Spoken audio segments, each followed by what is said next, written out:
ایک بار پھر اس کی یاد آئی تھی صبح سے، مگر وہ تو شاید یہاں 5:30 بجے آ گیا تھا۔ صبح سے کسی نے وہ کچھ سمجھ نہیں پائی تھی۔ بہت دیر تک وہ وہیں لان میں بیٹھی کچھ سوچتی رہی۔ شام کو وہ فریال کے ساتھ لان میں بیٹھی ہوئی تھی جب وہ فراز بھائی کے ساتھ آیا تھا۔ فریال کو لان میں دیکھ کر وہ سیدھے وہیں آ گئے تھے۔ یہاں تو عیش ہو رہی ہے، چائے شائے پی جا رہی ہے۔ فراز نے پاس آتے کہا، آپ بھی عیش کر لیں، میں 2 کپ منگوا لیتی ہوں۔ فریال نے پودوں کو پانی دیتے ہوئے ملازم کو بلایا، کیا بنا آپ کے میچ کا؟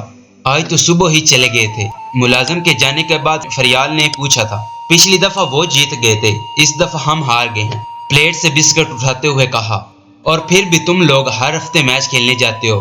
فریال نے نظریہ لہجے سے کہا، ویسے بھی ہم جیتنا تھوڑی جاتے ہیں، ہم تو انجوائمنٹ کے لیے جاتے ہیں۔ اس بار فراز نے کہا تھا، ہاں دوسری ٹیم کی انجوائمنٹ کے لیے، کیپ اٹ اپ۔ فریال نے کیوٹکس ایک دفعہ پھر سنبھال لی تھی۔ ملازم نے کپ لا کر ٹیبل پر رکھ دیے۔ ممونہ نے اپنا کپ ٹیبل پر رکھ دیا اور ان دونوں کے لیے چائے بنانے کے لیے کپ اٹھایا تھا جب فراز نے اسے روک دیا۔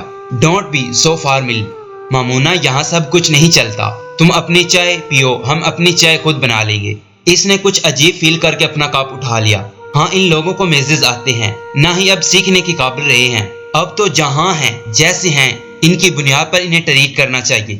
فریال نے کیوٹکس ناخنوں پر لگاتے ہوئے کہا، تم ذرا اپنا حال دیکھو، تمہیں میچز کھیلنے اور کرکٹر بننے کا، اور تمہیں اتنی سمجھ نہیں ہے کہ کچن میں میچ کھیلنے جایا کرو، ایسے ہی چلے جاتے ہو منہ اٹھا کر۔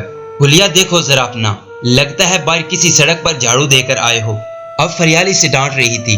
مومنہ نے ایک نظر اس پر دوڑائی۔ اس کے کپڑے واقعی ہی گرد سے اٹکے ہوئے تھے، بالوں پر بھی اچھی خاصی دھول نظر آ رہی تھی۔ پسینے اور مٹی نے مل کر اس کے چہرے پر ٹھیک ٹھاک میک اپ لگا دیا تھا۔ فراز کا حلیہ اس سے بہت بہتر تھا۔ ولید پر فریال کے تبصرے کا کوئی اثر نہیں ہوا تھا۔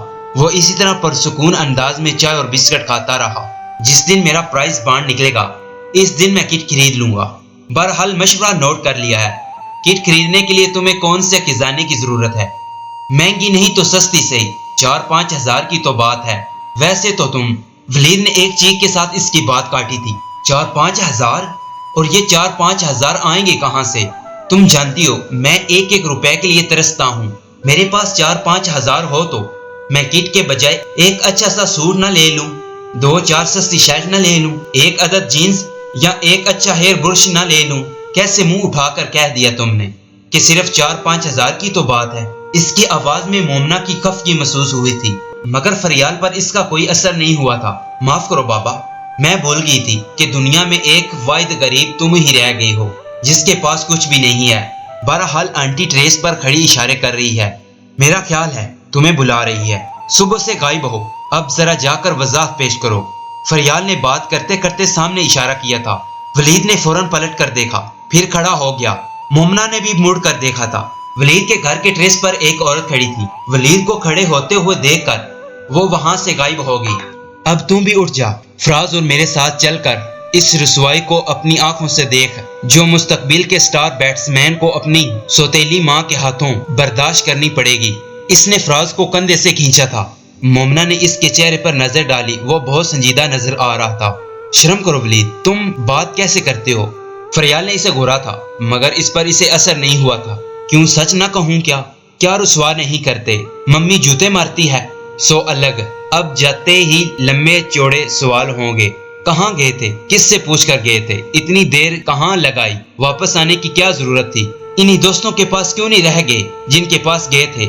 اٹھ فراز، اب میرے ساتھ چل کر ذرا جھوٹ بھی بول۔ تیری ضد پر ہی صبح کھڑکی کے راستے نکل کر آیا تھا، اب تو ساتھ چل کر بتا کہ زندگی کے اصولوں پر کون سا مارکا مار کر آئے ہیں۔ وہ فراز کو بازو سے کھینچتا ہوا لے گیا تھا۔ فریال مسکراتی رہی تھی۔ مومنہ انہیں جاتے ہوئے دیکھ رہی تھی۔ ان کی امی سوتیلی ہے؟ اس نے کچھ دیر بعد فریال سے پوچھا تھا۔ وہ ایک بار پھر کیوٹکس لگانے میں مصروف ہو چکی تھی۔ ان کی؟ اچھا اس ولید کی؟ ہاں اس کی امی سوتیلی ہے۔ وہ مومنہ کے سوال پر کچھ چونکی تھی، پھر اس نے کہا تھا ڈیتھ ہو گئی ہے ان کی امی کی۔ اس نے آہستہ آہستہ آواز میں پوچھا تھا۔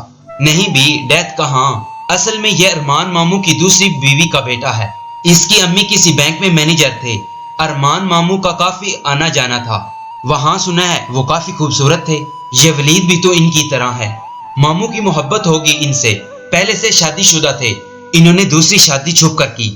شروع میں تو نبیلہ آنٹی کو پتہ ہی نہیں چلا، پھر بعد میں جب پتہ چلا تو انہوں نے بڑا ہنگامہ کیا، مگر ارمان ماموں نے دوسری بیوی کو طلاق دینے سے انکار کر دیا۔ نبیلہ آنٹی کے تب 2 بچے تھے، ظاہر ہے وہ گھر چھوڑ کر تو نہیں جا سکتی تھی، اس لیے بیچاری رو دھو کر چپ ہو گئی۔ 3 سال بعد تک ماموں کی دوسری شادی چلتی رہی، پھر پتہ نہیں کیا وجہ بنی، لیکن ان کی دوسری بیوی نے طلاق کا مطالبہ کر دیا۔ ماموں نے ان کا یہ مطالبہ پورا کر دیا۔